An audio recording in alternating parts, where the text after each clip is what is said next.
A mistake made on a major project in downtown Austin could come with a big price tag. A building for the new Waller Creek Tunnel project is too tall and would block views of the state capitol. But Mayor Lee Leffingwell vows taxpayers will not be on the hook for the $15 to $45 million bill. KXAN's Don Denny takes a closer look at who could have to pay for the expensive error. It's supposed to be a clear view, nothing blocking the view of the state capitol, and it's against state law to obstruct it. A city-released graphic shows two buildings poking above the maximum height. One was built before the 1983 law went into effect. The other is the intake building for the Waller Creek Tunnel. The realization the tunnel building was too high brought construction to a screeching halt. I certainly was surprised. City Council Representative Kathy Tovo says the council first learned of this design flaw only 2 weeks ago.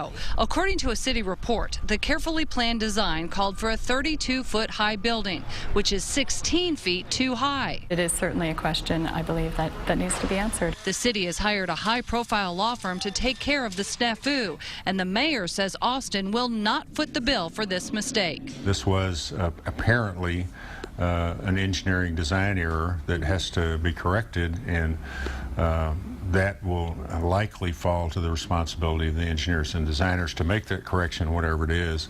We tried reaching out to both engineering firms to try to find out what went wrong with the design, but neither of them would go on camera with us. However they fix it, the mayor says the project is still on track and won't delay the opening.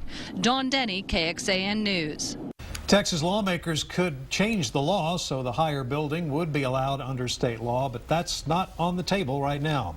The building's height is important because it could block one of the best views in Texas and in some ways cheapen folks' experience here in Austin. These are the Capitol View corridors, areas in town that give the best direct view of the Texas state capitol.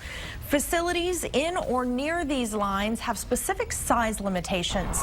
At one point or another, you have probably driven up to the Capitol on one of these corridors. It's a glimpse at the building's beauty. The corridors are helpful, but not impervious. Last year, the group Preservation Texas listed the Capitol View corridors as endangered. Increased development could put those views at risk. And delaying the Waller Creek project will create a ripple effect in downtown Austin. The tunnel's main objective is for flood control. Once completed, about 28 acres of land, 11% of downtown Austin would be out of a floodplain and available for development.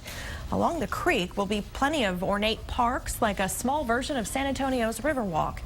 Then there are the long-term implications. The creek will allow for the new medical school and research buildings, as well as a potential urban rail line through downtown Austin. Any delay to the creek, though, could spread.